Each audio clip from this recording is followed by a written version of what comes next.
Welcome to the Santa Cruz Coffee Break. If you're watching on YouTube or listening on Apple Podcast, please follow, hit the like button, or any subscribes. It really helps us with the algorithms. Santa Cruz Coffee Break is produced by the Santa Cruz Guitar Players Forum. All opinions are those of the speakers. We invite you to join us on the Santa Cruz Guitar Players Forum at SCGCPF for more fun. Now, let's get on with this installment of Santa Cruz Coffee Break. We'd like to welcome everybody to the 52nd Santa Cruz Guitar Players Forum podcast. And today we're talking with Eric Skye again, and we're talking about home recording. Sorry about my dog barking in the background. Tip number one. Dog out. Tip one, don't do it. So we're going to jump right into this. Eric does a lot. Eric and I have worked together for a substantial period of time, did a lot of recordings in his kitchen. I think some of them we even named Back to the Kitchen. And then we kind of moved into the front room, and then Eric kind of took over and started doing his own stuff. And it's heartwarming to me because I don't have to drive 1,200 miles. But on top of that, it's really great to see somebody take the reins and go. And we have quite a recording aficionado with us. So Eric, let's go. Thanks, boss. All right. Well, you got a question, or you just want to start at the beginning? Well, yeah. I mean, if I have an idea, there's so many different ways you could go with this. You can use it as a scratch pad. You can use your phone as a scratch pad, or you can really set up and go full in and buy real microphones and an interface and use a computer or one of these portable mixing desks or something like that. So if you're looking for an expensive hobby, this one is probably the deepest end of the ocean. and more expensive than guitars. Oh yeah, there's no bottom. There's just no bottom. But it doesn't have to be that way. I mean, I think like anything else, your technique and understanding of what you're trying to do, is way more important than gear. I mean, it's fun to buy gear, it's fun to talk about gear, and let's talk about gear, but that's just there to do the capturing. But really, it's about more than that. So, like for me, the very top of the list for sure, it probably goes without saying, but it's worth mentioning quickly, is the performance. I mean, I think everything that I try to record, I try to at least have, if it's improvisational music, like I like to, kind of know the chord changes, have some plan in place. But if it's more of a set arrangement, I really try to spend a lot of time, with the metronome and memorizing things, because when you start recording, it's just like performing. I mean, you're just going to lose 20% because of, adrenaline, or, trying to play like it doesn't matter when it does. And it can be really tricky. So preparation is everything. And if you can get a good performance, a good, sincere performance that just kind of has, that thing, then that will, that trumps everything. Excuse the expression there. But yeah, so when I think about like,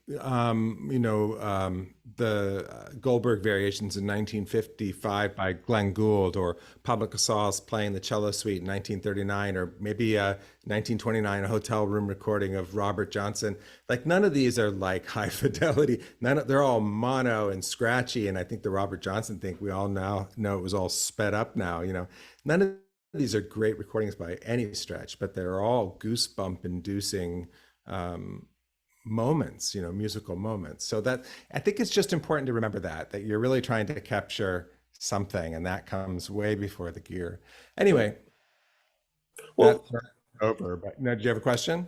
Well, Eric, how about, I think a great place to start would be for you to tell us more about your personal journey and explorations and how you got to where you are with your recordings. I mean, where did you start? What did you find worked or didn't work? And what made you go to the next step or the next level? Well, I mean, I think like any middle-aged professional musician, that could be a whole hour in itself. But it's been a long ride, and I guess I'll be probably making my ninth and 10th record. Well, I'm going to definitely be releasing my ninth record really soon. So probably starting my 10th. And I've done a lot of things for other people. So I don't know how many studios I've been in. I don't know how many, hours all of that has added up to. But, I've had a lot of experience. And of course, now in the internet age and being able to, share what we do as artists on social media and stuff, we're all learning how to record in our homes and on our phones. And I've been along for that ride as much as anybody else. So, so I hope that's an okay answer. I mean, it's just kind of, and then, as time has gone on, I've just gotten more and more invested in it sort of personally as as a side hustle. It's something that I like to do and something I like to do for other people too. I just find it's really fun to capture stuff and try to make it happen. And I have some great musician friends, and that's a big part of it. So anyway, I think like after the performance, the next thing is, of course, the source. I'll probably beat the photography analogies into the ground, but if you're taking a photo of something really great, like that's a big step in the direction of success, right? So having a great guitar, maybe a Santa Cruz guitar, having a great guitar and it was a huge start, right? Like, what is it that you're recording? Being in tune, having fresh strings. And then right on the heels of that, of course, is the room. So a lot of people don't think how much the room is contributing to the sound. So, ideally you should drop, maybe a couple $100,000 on getting your room perfectly set up with all the right materials and hiring a professional acoustician to come in and do all the measurements. But most of us aren't going to really do that. So what we really need to do is figure out like sort of how we can make our existing spaces the best that they can be, right? So I think it's important, again, using the analogy to photography, to think about where we're thinking about like how the light comes into the room and how we, it's how it's illuminating what it is that we want to do. Thinking about the way sound moves around in a room. So right now I'm in my office, which I use for a little bit of mixing and some recording, but really this is a bad scenario. It's a 10 by 10 by 10, I think. It's a square craftsman room, right? So everything's just sort of ricocheting around. So you can't really see too much, maybe a little bit behind me, but I have maybe $500 worth of 2-inch thick acoustic panels. And that makes a really big difference. So if someone wanted to just get their feet wet into slightly more professional sound, that would be something I would do, particularly if you're in a small, lively room like this. So if we think about how a room contributes, like two ends of the spectrum might be, you just sold your house, it's totally vacant. Now you're standing in your living room with your hardwood floors and you clap your hands. And that thing that you hear up there is called flutter. That's like these really short, quick echoes, like again, an empty house with hardwood floors. Or on the other end of the spectrum, imagine your living room coat closet has all your coats in it that you've ever owned. And then you go in there and you clap your hands and your clap just goes, it just completely goes away, right? So that's a really, really dead room, right? And then you can have that sort of really, really live room. Somewhere in the middle is probably something where your guitar is going to sound good and the microphone is picking things up. So that if you have that in your head, that can be a good start, right? Like, so putting these little 2-inch panels around my room, or maybe having a lot of books or cloth furniture or something like that, that's going to eliminate that initial flutter that you don't want to hear. But having too much crap in a small room, a lot of blankets and heavy shag carpeting and et cetera, is going to have that, is going to lean more towards that coat closet thing where you're losing your high end and your detail and stuff. So these are all just things to think about. If you have a big room in your house, all of this is less of a factor because you are going to strike your guitar and that sound's going to leave the guitar and have enough space in front of you to dissipate before it ricochets off the wall in front of you and then back into the microphone for a second time, right? That's the problem. That's what you're trying to avoid. So as I'm talking into this microphone right now, it's a pretty straight shot. You can see if you're on YouTube, it's right in front of me. But you're also hearing it to some degree off the window over here, that untreated door over there. And when the more of that that comes in a second time, delayed, the more you get what's called comb filtering, which basically just means your sound is getting smaller and smaller. So big room, you can kind of get away with, not having to think too much about all of this because you're not going to have that initial sort of first reflection coming back into the microphone as much. Small room, you really got to think about this stuff because it's like if I threw a rubber ball in here, it's just bouncing everywhere, right? And each time that it comes back through a mic, a second or a third time, it's introducing all kinds of problems. So I know this is maybe getting a little boring and getting away from the fun stuff like what microphone should I buy? But this is it, right? Again, it's like a photo. If you can get a good photo with good light, then you don't have to do as much in terms of adding vibrancy or sharpening or all of the stuff in the that we use to edit it. So Eric, a quick question. I was just going to say a quick question. What I've seen advertised are these like little half round screens that you put behind the microphone. What are your thoughts on those? I mean, those are advertised as solving many of these problems. Yeah, well, that's some good marketing. I'm not so sure. I mean, I think that if I was doing voiceover work and I was going to be really close to a microphone like I am right now, and I had that little thing in front of me, I could imagine that would be somewhat helpful. But if you're trying to make a good acoustic guitar recording, which I'm imagining people listening to this might be wanting to do, then you probably want to be about a foot, maybe less, maybe more. We can talk about that in a minute, from maybe 2 microphones. So you're picking up a much wider swath of what's happening in the room. So I don't think it's possible to contain that large of a picture from just a small screen. You can get sort of bigger kind of, there's one company I can't remember, and it's not important, but it'll make something that sort of folds out. Like you could imagine panels that are maybe 5 foot tall and 5 feet wide, and that would open up in front of you in a way that kind of would block that big of a sonic picture coming out of it. But yeah, I don't think that's such a great idea.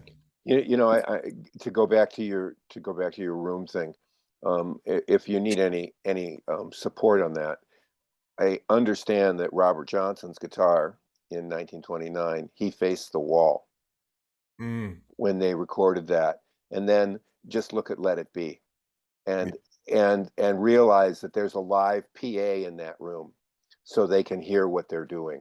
Yeah, and then look at the way that they just took this kind of room and made it into something, and those rooms are I think they're spiritual places.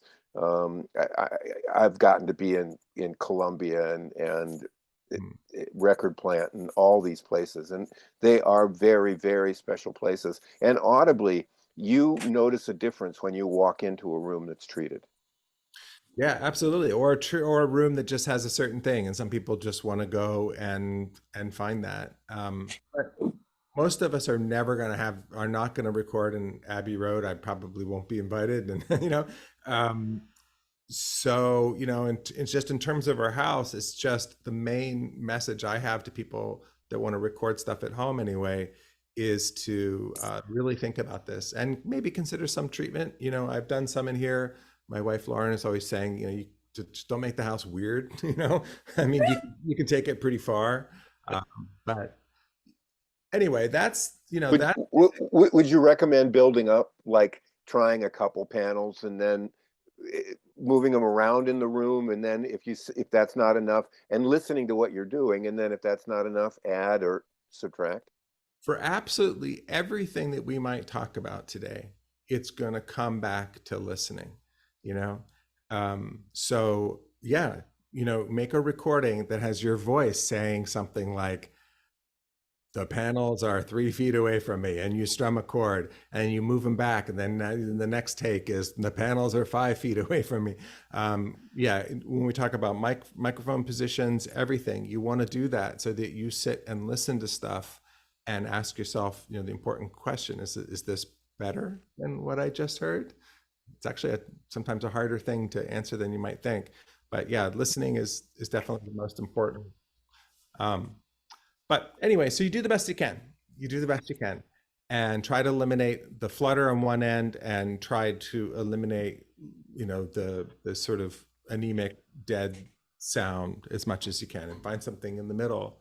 And then after that, it's really about, where do you put the microphones and how many of them, and stuff like that. So that's, now that we've got our tune kind of together the best that we can, we got a good guitar and it's in tune, and we're controlling the room to the best of our abilities, then you want to, stick a microphone in front of your guitar, right? And, this could be your iPhone, that is a good way to make a video. I just want to make the point that to go to the next level, you really probably want an external microphone. It's not that the iPhone or any other smartphone's camera isn't good. It is. The problem is that it's stuck to the camera.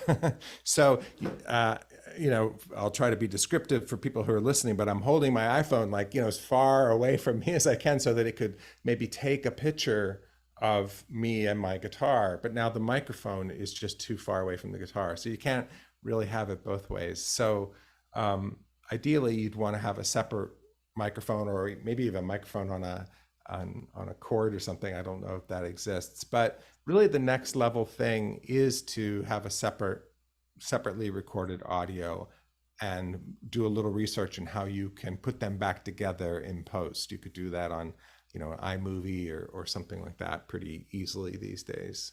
But if you have, if that's what you want to do, then you want to get some microphones, right?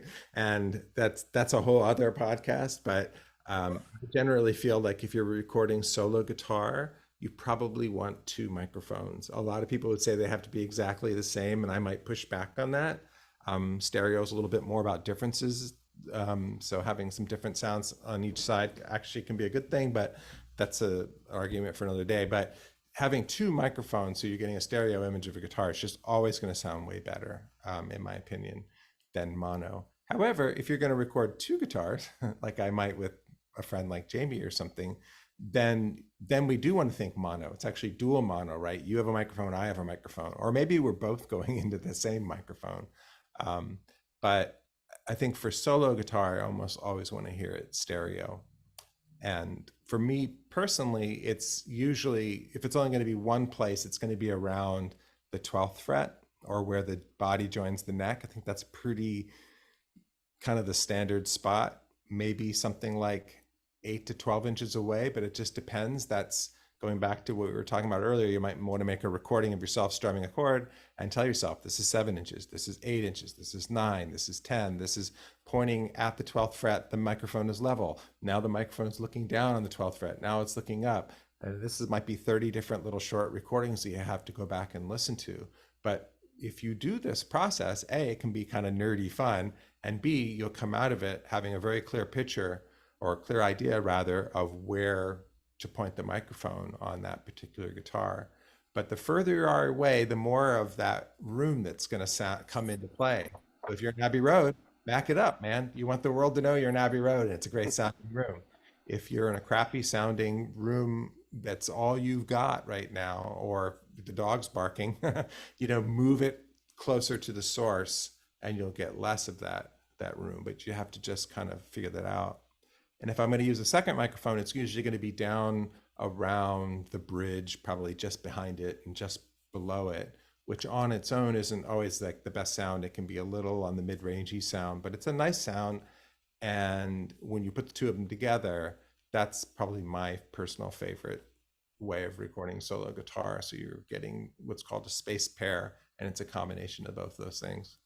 Do you encounter any kind of phase relationship or anything like that when you're? Yeah, great question. So for people who don't know, if you have 2 microphones or more, If the sound source hits one of them slightly before the other, because you didn't take your time and put the microphones of equal distance from the source, then you get something that's called phase cancellation, because they're arriving at different times.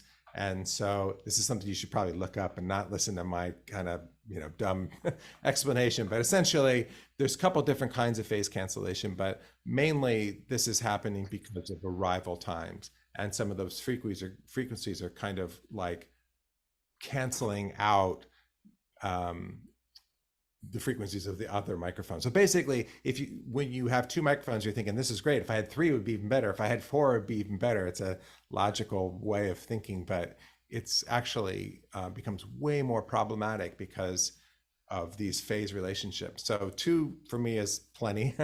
And the more out of phase you are, the smaller it's going to sound. So you really want to take time and have them equal distance. So I made a video about how I recorded the record with Jamie Stillway at home in the mid-range, and I talked about how I like to use chopsticks, because these chopsticks that I have are exactly 9 inches, which for me has been about right for my particular guitar and microphones and rooms that I'm typically in.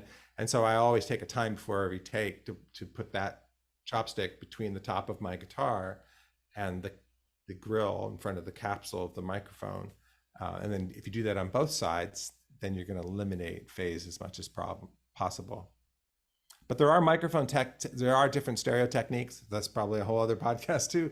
But you could look those up, like mid-sides, kind of a more esoteric thing that I like to do. My friend too, and my friend Doug Young has a good video on that. You can type in Doug Young acoustic guitar mid-side recording.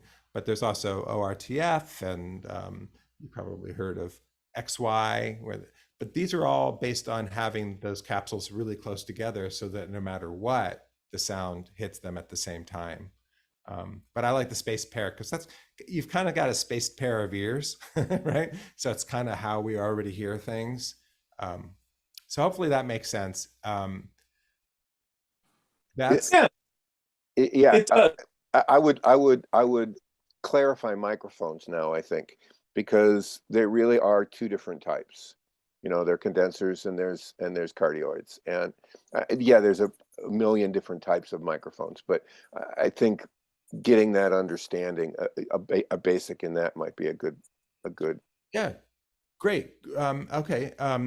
Briefly, there are two types of microphones. There are condenser microphones, sometimes called capacitor microphones, but we all know them as condenser here on this side of the Atlantic. And there are dynamic microphones. And dynamic, I'm actually going to fold ribbon microphones into that, because they kind of work like dynamic microphones essentially. So, but I think someone else might say there are condensers and dynamics and ribbons.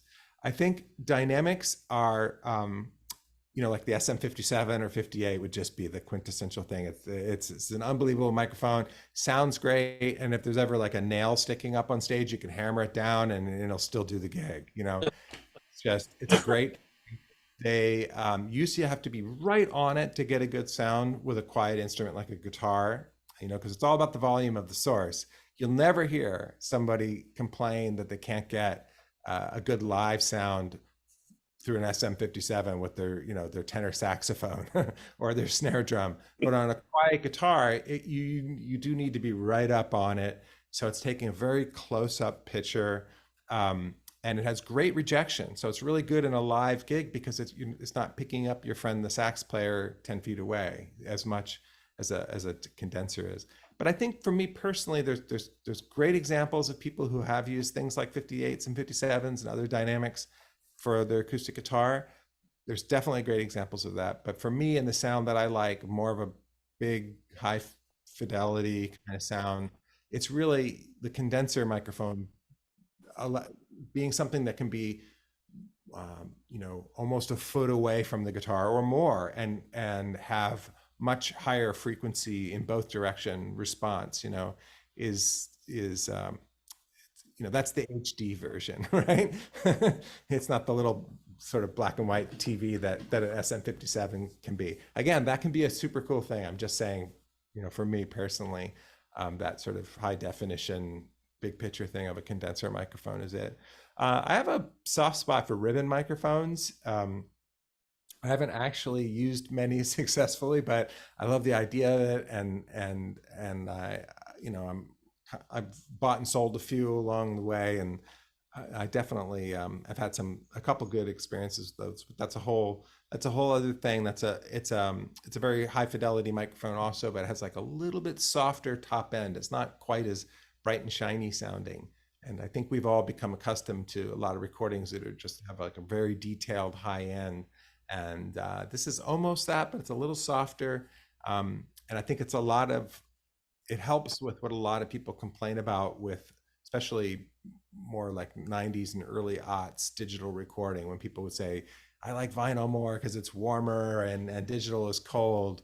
A lot of that was because of earlier conversion stuff. But now, digital sounds great. That's a whole other podcast, I guess. But sometimes you miss that sort of slightly smoother sound, things like a tube preamp or a ribbon microphone can kind of bake that into the digital cake, so that's a whole other thing. But I generally use condenser microphones. I generally use a small diaphragm condenser. I've had a whole bunch. I won't say which ones I think you should get the ones that you like or that you can afford, but that's usually going to give you the best representation of your acoustic guitar. I'm sorry. I just want to keep him on this thought that the condenser microphones do require external power. That's right. You get phantom power through the cable that's plugged in from your interface. Right. Or preamp. That's what I was going to say, is so that if you want to use a condenser mic, then that obviously means you have to be more selective in terms of your interface that you're going to be using to do the recording. But the other thing I wanted to ask is well, two things. One, some microphones are advertised or promoted as vocal mics as opposed to instrument mics. Maybe, if you understand, could explain some of the differences there. And the other thing is, when you're out shopping for a great guitar, you can go into a music store and take half a dozen off the wall and sit there and play them and listen to them and whatever. You can't quite do that with mics. Do you have any recommendations as to how one goes about evaluating mics without essentially buying a mic store?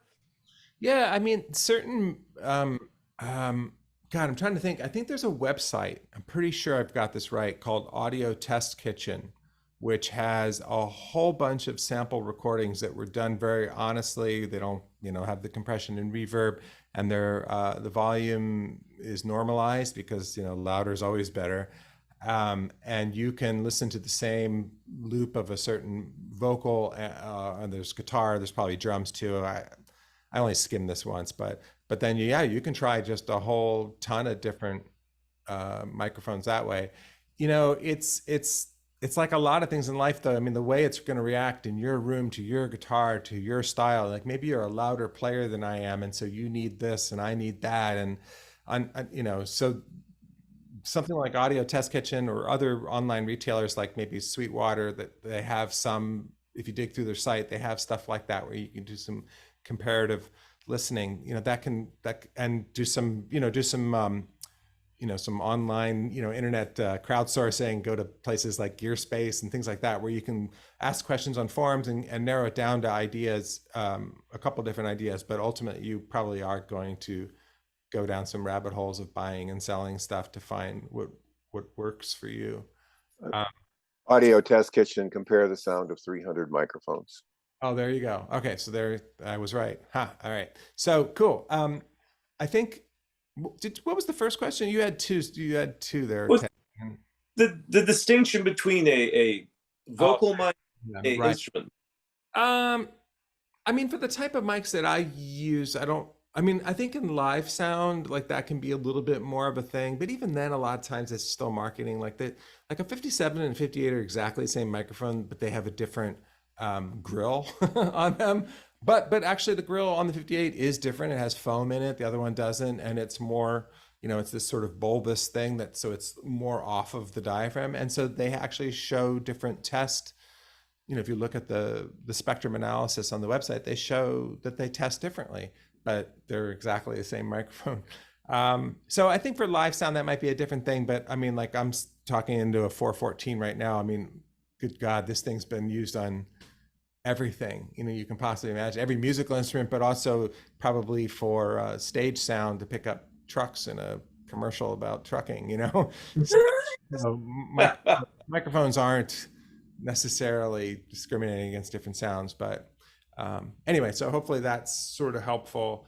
You know, eventually, though, you also touched on this before you asked those two questions, and I think it's a good segue into the whole idea of an interface, because a lot of people don't know what the heck that is, what they can do, and what kind do I need. And so the important thing to understand is that you probably want to get your guitar sound or whatever it is you're recording into your computer. And by computer, you know, maybe it's your iPad, or you want to get it into a digital realm. If you want to go to tape or wax or whatever else the jam might be here in 2022, those are available to you. I'm not the one to. I've made plenty of tape recordings, and I personally do not want to go back. I don't, you know, and I just don't want to go back. And I'll argue about sound all day with anybody who wants to, I guess. But whatever, I think we can all agree that the process was expensive and time consuming, and digital is great now. So so how are we going to get the sound of our guitar through the microphone into the computer or iPad or whatever the hell else it is that's going to be a digital receptacle for what it is we're doing? And the answer is the microphone, even the condenser microphones, which you said do need power, and that's true. And by the way, I don't think there's a preamp available. I mean, an interface available right now that doesn't have phantom power. It's pretty basic stuff at this point. But anyway, it's still a very, very tiny, tiny, tiny signal. So all microphones have to go through a preamp. So it used to be that these were, and they still could be, sold as separate things. You've got a preamp that takes the tiny little signal and makes it into something that we can actually hear. And then we have the converter, which takes that tiny signal and turns it into ones and zeros so it can live in the digital realm, right? An interface is actually both of those things combined. It's like a prosumer thing, so you don't have to buy like a separate, maybe Neve preamp and then a separate converter. So this is where it gets really confusing to people. So an interface typically does all of that stuff for you, and including comes digital on the way out. So your headphones, I'm wearing headphones right now, that's plugged into my interface. So it's taking analog information on the way in, and then analog, and then creating digital information, well, taking digital information and turning it analog into your headphones on the way out, or your speakers, right? So this interface is a pretty handy product to have, because it's kind of this all-in-one package. And again, you could have standalone separate components for that. And again, going back to the very beginning, if you want to have an expensive hobby, this is where the big boys play. You know, if you get maybe a Doug Fern preamp, $10,000, and that's with no conversion. And you know, I think that's right. Maybe I'm exaggerating the price, but it's pretty easy to go nuts with stuff like that. The good news is that interfaces, especially now, really sound great. I mean, earlier when we kind of were hinting at like the sort of, you know, digital recordings have the reputation for being colder or not as, you know, be more sterile, all of that. That was really about, because they're still using analog microphones and they're still using organic sounds, right? It's just how it's getting to the hard drive, right? Is that conversion, right? Not that I'm really an expert on this, but that conversion has gotten so much better and so much cheaper that you can go out and buy like a $250 interface now, that maybe 10 years ago, that same model really did kind of have that kind of colder, more digital sound, but now it sounds great, you know? And the preamps tend to be really good. Again, if you want to buy standalone preamps to go in there, you can, and you can get tubes, and they could have, you know, fancy wires that you can only buy in Spain, or, you know, you can go as far as you want with that whole thing, right? But the inexpensive consumer products now are really, really good in the last couple of years. Like I'm right now using a Audient ID 14 that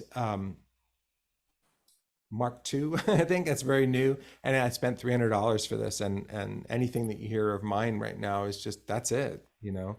And I use that for listening, and I use that for recording. So it's a great time to do that. And I think most of them are going to have 2 channels, and I think that that's a great way to go for the home recording enthusiast that wants to make a stereo recording of their guitar. 4 channels can be great too. I mean, I don't ever use 4 microphones, but if I did, I've had 4 channel things, and it can be nice. But what's really nice about a lot of these, like this unit I just described, is it's bus powered. So you can plug it into the back of you can plug it into your laptop and be just completely free of the wall, right? Because your microphones are being powered from the interface, which is being powered from the laptop, which as long as you charged it, you can go sit in your backyard and make a recording with, you know, your studio microphones into a great preamp and interface. So that's a really neat and exciting thing, I think. Something I, you know, people who like me who recorded in the 80s or something could have never imagined, right? But yeah, you can get 4 channels or more channels. If you're a drummer, you probably want to get 8, you know, but that kind of thing won't be bus powered. Hopefully that makes sense. So it's in the computer, but it's just zeros and ones. So then there's a program. Yeah, you get out, you know, your reading glasses and your razor blade, and you cut it out. Oh wait, no wait, that was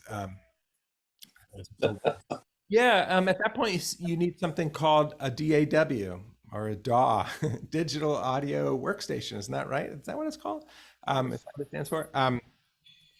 So there are a bunch of them now, and I like Logic because I'm an Apple guy, and I also like that it's $200 and you own it for the rest of your life, as opposed to I'm kind of really opposed to like subscription software stuff. So I'm just a curmudgeon that way. I'm not going to go there. So I like that a lot, but I'm very familiar with Pro Tools, which is kind of an industry standard. There are so many others now. I'll just, you know, maybe someone would want to argue this, but they really all do basically the same thing. There's going to be no sound difference because it is ones and zeros. They have different, maybe different abilities, and what you do with it, what you do with those ones and zeros is very different. But just in terms of like the raw capture or anything, it's not going to make any difference. So just find one that you like, that you can afford, that you can understand, and you could. They can be really deep and intimidating. So you remember that when we're just recording our guitar or our voice, or we're making acoustic recording, you don't need to know about everything that it can do. You probably need to know about 10% of what it can do, because these things are deep as the ocean. So if you can't, you know, manipulate the envelope on a loop of a Rhodes, you know, sample, that's okay, right? So you just really need a, you know, kind of a basic thing. GarageBand comes free on every Mac if you're an Apple person, and that is basically Logic Lite, and it's super great. It's super powerful. It's just maybe a little harder to do editing. And if you're like me and you need some editing to sound your best, you know, then you know, that's a thing. So yeah, that's a DAW. Does that make sense? Oh yeah, I think it's a good, you know, if you're trying to connect the hip bone to the thigh bone to the leg bone to the ankle bone, you know, that's you've taken us down a pretty good path there. Yeah, and I think then once, you know, if you get, let's say you got Logic or you got Pro Tools, or I'm trying to remember some of the other ones. There's so many great ones. Reaper, I know a lot of people love that one. Anyway, once you got one of those, I would just spend some time on YouTube, or you can do a paid site. Like I love the website Groove 3. It's kind of a weird name, but you can pay like $15 a month. They have tons of stuff, but you could do like a really nicely professionally made start to finish, maybe 4-hour course on Logic, you know. And again, you don't need to know all of it. You just need to know enough for basic tracking and basic mixing. So the things that I would really focus on is EQ, compression, reverb, and I'm going to say limiting, although I think that really kind of could get folded into compression. And maybe if you really want to put some more weight on the bar and impress your friends a little bit, maybe learn a little bit about saturation. But those sort of four basic, those are the toys that I'm playing with to take those ones and zeros and try to make a nice acoustic guitar sound. So equalization, of course, is changing or filtering, we might say, the basic, the bass, the treble, the middle, all of the different frequencies, and you can use your DAW's native equalizer plugin, right? That's the little program that it'll come with. It'll probably have a couple of different kinds, or you can buy, this is another rabbit hole, but you can buy third-party equalizers that will exist in your DAW. Those are like third-party plugins, and I'm kind of a big fan of FabFilter myself, which is a great little company that makes very intuitive, like kind of interface. You can sort of drag this up and drag this down. But no matter what EQ you end up using, I would say as an acoustic recordist, it goes back to best practices in the beginning of the chain. So getting that room thing right that we were ranting about earlier, making sure your guitar is in tune and finding the right mic position, moving your mic back and forth 1 inch is, way better than anything you could do with the equalizer. So all of those test recordings you did where you were talking to yourself about, this is 5 inches, this is 4 inches, now it's level, now it's facing up, now it's facing down. That's really where you want to get your equalization. It's again, like photography, it's all about getting the best possible capture. So if you end up not needing any EQ, which is the thing, there's times that just don't use the EQ, then Yahtzee, congratulations, you did it. It's like a perfect tax return. You don't owe, they don't owe you. And that should be your goal. If your recording requires your EQ to look like, a piece of modern art, because you've got parametric bells and cuts and dips and all kinds of things, then maybe something happened not so good at the beginning of the process, I think. So, but little things like pulling some of the bass out to get the sound of stomping your foot on the floor. That's one for me. Or maybe if you're digesting a burrito, any kind of like low rumble or something. Sometimes I'll control the high end a little bit if things sound a little harsh or something. But again, the best EQing is really in the capture. Compression is the second thing that I think we should be thinking about as acoustic musicians, and a lot of people with more experience that are experienced or have more experience than me out there might be thinking, no, I don't use compression, but I really like compression. But essentially, the best way to think about it, and this is a deep topic, so I'm just gonna skim it barely, but to think about it as an automated or an automatic volume control machine, right?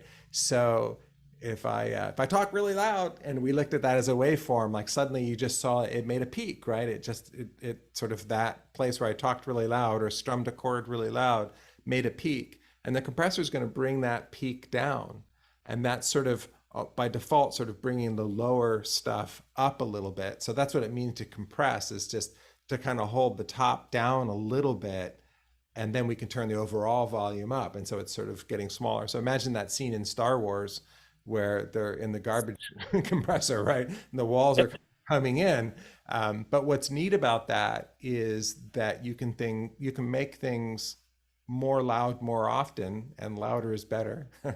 No, but again, like you don't want to go too nuts with it, but it can make things really nice. So especially if you're going to do multiple instruments, because it's really easy for a guitar, for that really quiet part and that really loud part to feel like it's coming and going.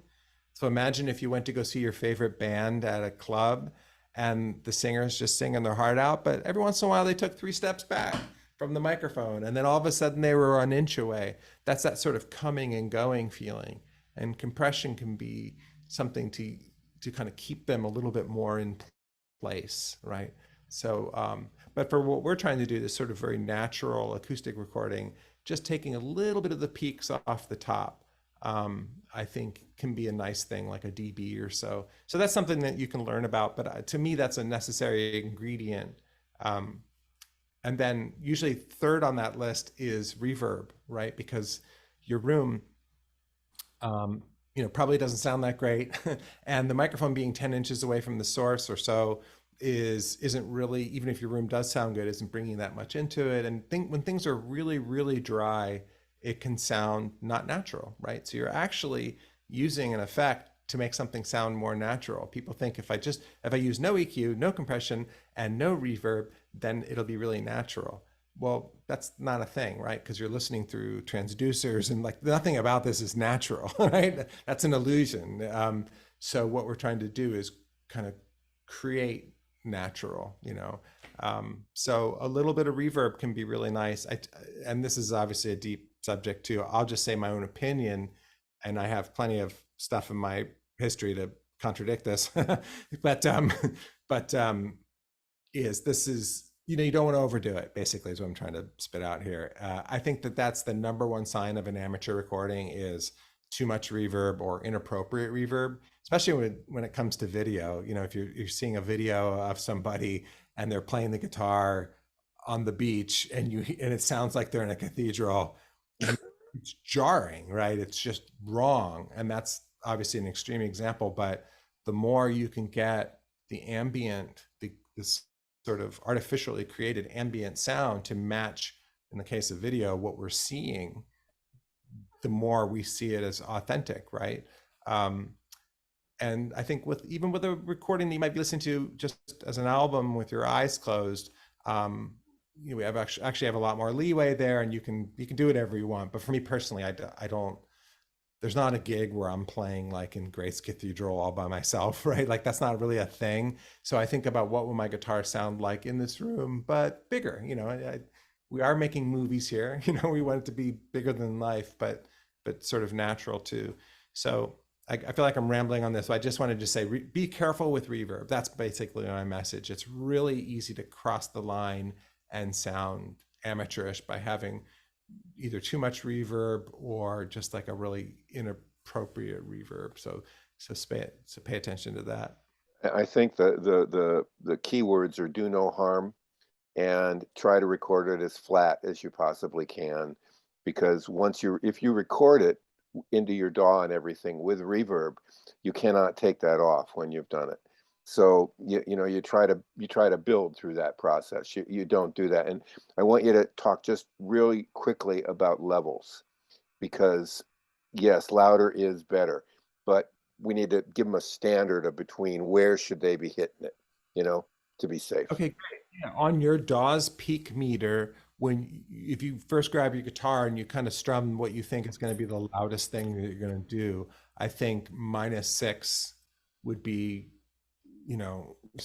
because 0 is the digital ceiling, and when you go past that, unlike in the analog world where you the needles are bouncing off, and you're just kind of hitting it hard, you're getting some of that yummy saturation and stuff. In the digital world, 0 is the end of the world. It's where you fall off and burn, because the digital version is not yet. It's evil and bad. I don't know. That said, there maybe someone's made an art form out of it, but so we really want to be careful of 0. So -6 or something like that, or maybe -10. The thing is that now with these great, inexpensive kind of consumer interfaces, they have such good dynamic range that it's way better to err on the other side. If you don't go anywhere near -6, whatever, you can bring it up, and chances are it's going to be, unless it's super, super, super quiet, then you might be bringing up the noise floor, right? But the noise floor in these things is so quiet now that it's just be on the safe side. You can download for free. I know Logic doesn't have one, but you can get like a Waves plugin for free. You can get a UV meter if you want, just to have a digital UV meter, because back in the day, -18, 0 meant -18. And so you can have it calibrated or however you want it to be. And then if you like to look at the meter, you can do it that way.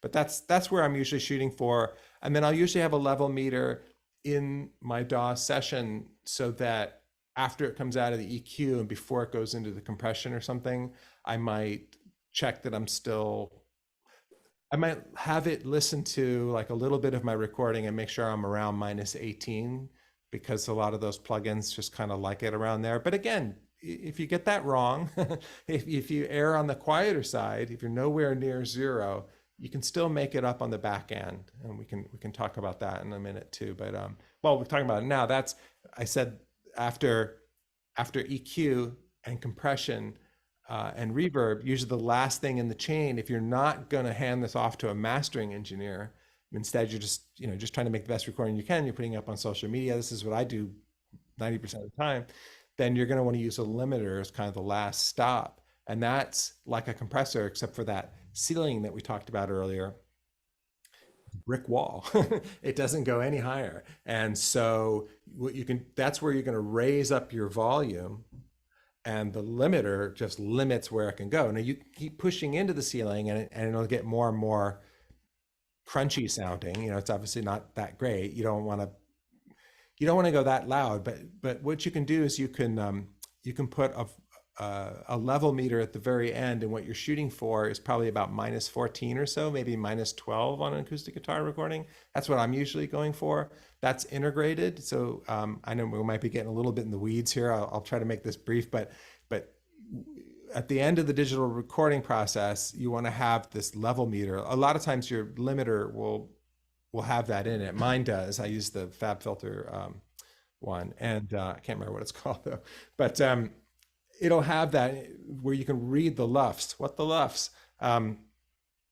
but that's kind of the industry standard for measuring volume. Output volume. So when you put your stuff onto Spotify or Apple or YouTube or Facebook or Instagram or any of these things, they're usually shooting for -14. If you deliver them something much hotter, then they're going to limit it, and they might not be as careful about it as you are, right?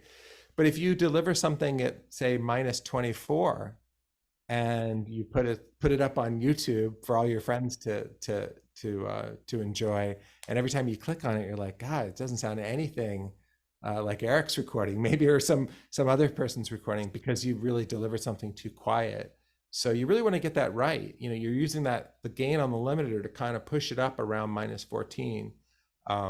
But if you want to make it like a hip hop record and make it like -6 or something, just know that that's going to happen by bringing the ceiling down. So your guitar sound's not going to be so pretty. So it's kind of finding that sweet spot. It's kind of a deep question. All of this falls under the heading of gain staging. You could go on YouTube and type in proper gain staging and then insert the name of your DAW and learn about this. But it's like, it's like water pressure. It's like, what's that pressure on the way in? And then what's it going to be on the way out? And it gets confusing because like the metering is different, but that's essentially what's happening. I hope that sort of makes sense.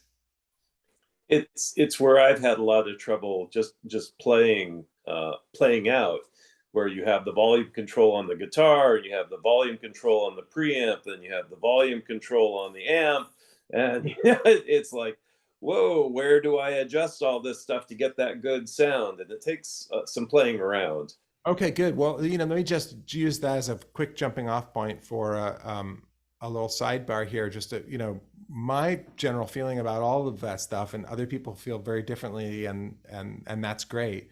But I function the best when I think like a minimalist about pretty much everything in life. But when it comes to live sounds a little bit of a different thing, but we can use that as an analogy.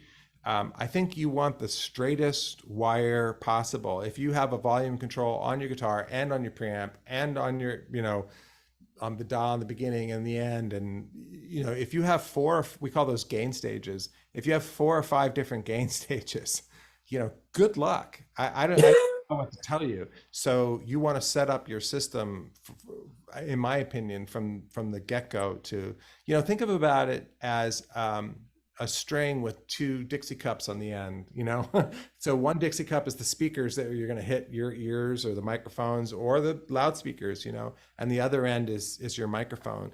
The straighter that that line is, the better. So I would eliminate stuff. So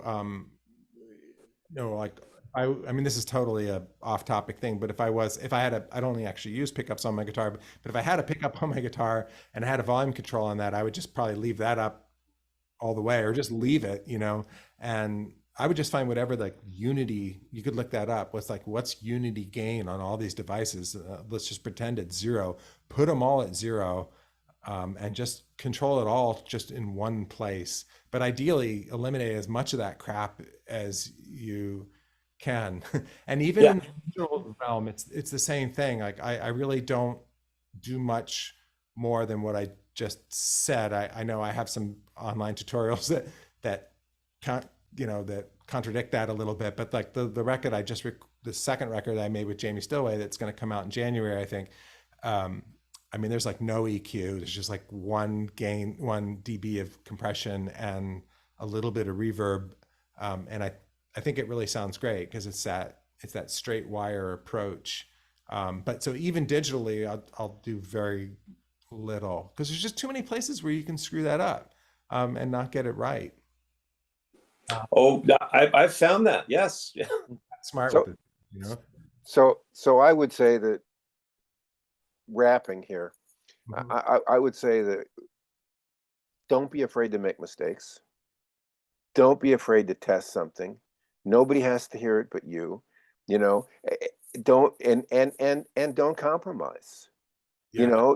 Don't compromise on yourself, because great records have been made on Tascam Porta Studios, and great records were made on iPhones.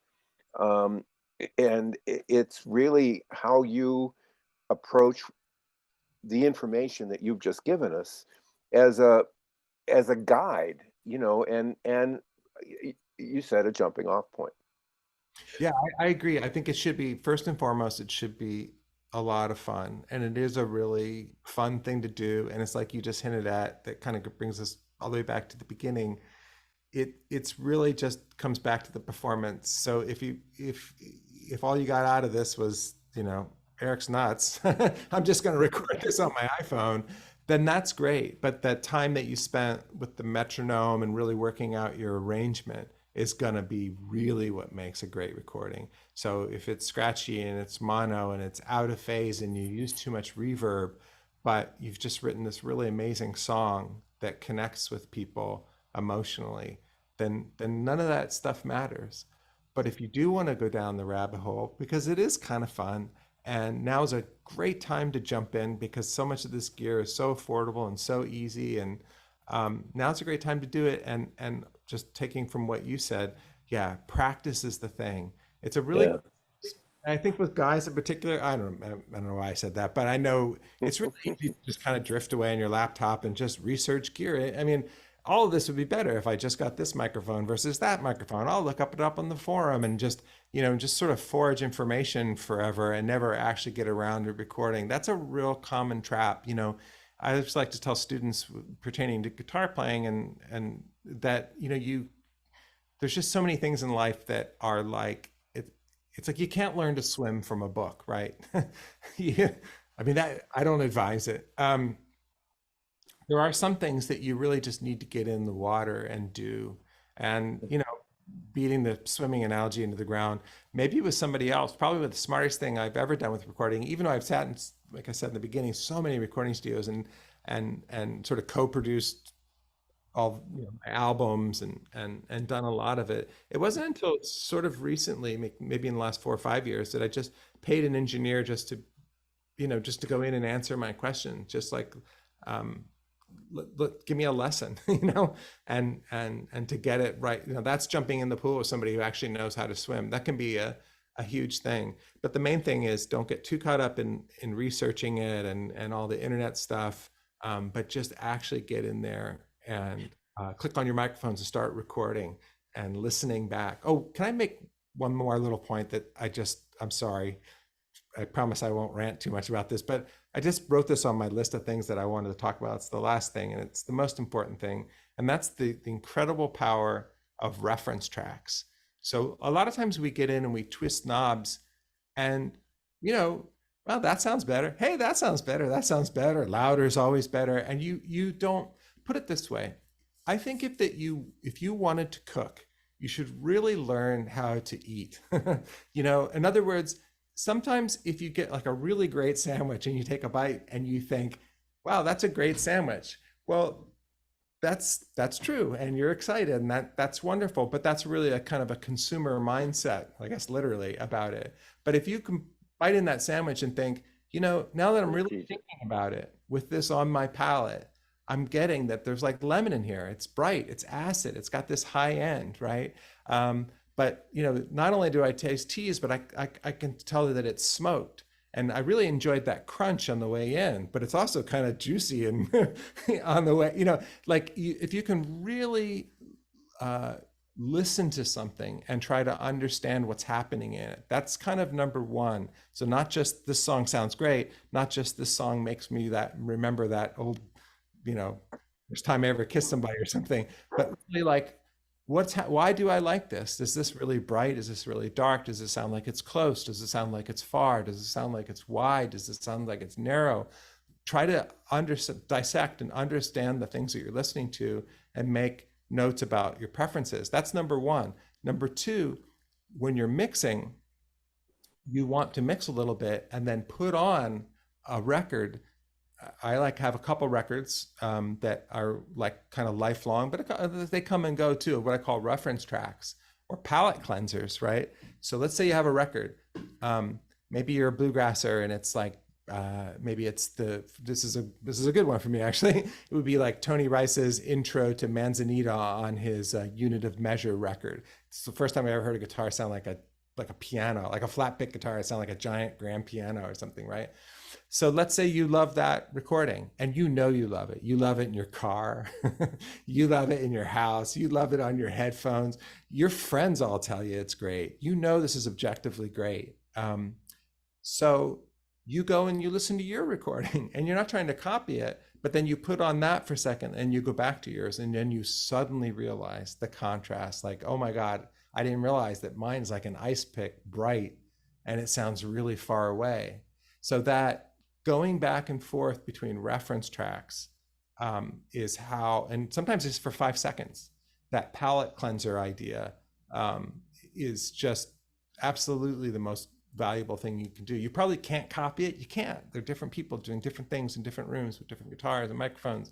But if nothing else, it can kind of really suddenly shine a light on this. You've done like 10 moves. You don't realize how you're going further and further away from maybe what you should, and then suddenly you listen to this thing and it's great. And last thing that goes with that is I'm a big fan, since I can't do a fancy remodel of my office here and make a great sounding room. I really love headphones because they eliminate the room, and that's a great cost saver. And you should listen to your reference tracks on your headphones at the same volume, because then now your room is being eliminated. So that's another big part of my process, but I digress. That's exactly what I wanted to bring up. One, the idea of the reference tracks is brilliant. I never heard that, and I think that's the greatest takeaway I'm going to have from this. Is I need to figure out how to set that up, because that really makes sense. But two, we talk about listening to all this, and I think that's the last part of this chain that really needs to be looked at. Headphones are a great way to do it, but I was wondering if you had feedback on using monitors, using PA speakers, going out and listening in your 62 Belvedere on the AM radio. Those are the experiences that you need to kind of figure into this as well. And that can be the tricky part. Yeah, so your monitor, I have 2 monitors. Of course I have 2. So I have some monitors in front of me right now. These are Atom AX5s or something. These are about $1,000 a pair. They're very nice, but that's nothing. You could spend $10,000 on a pair. You could spend $200 a pair. But some sort of monitors is a nice thing. But no matter what you have, you're listening to them in a room, and that room has a tremendous influence. So we talked about how the room influences things on the way in, and it's getting baked in, and now on the way out. And especially if it's in the same room, you might have this sort of bass buildup in your room. That's a thing you can look up.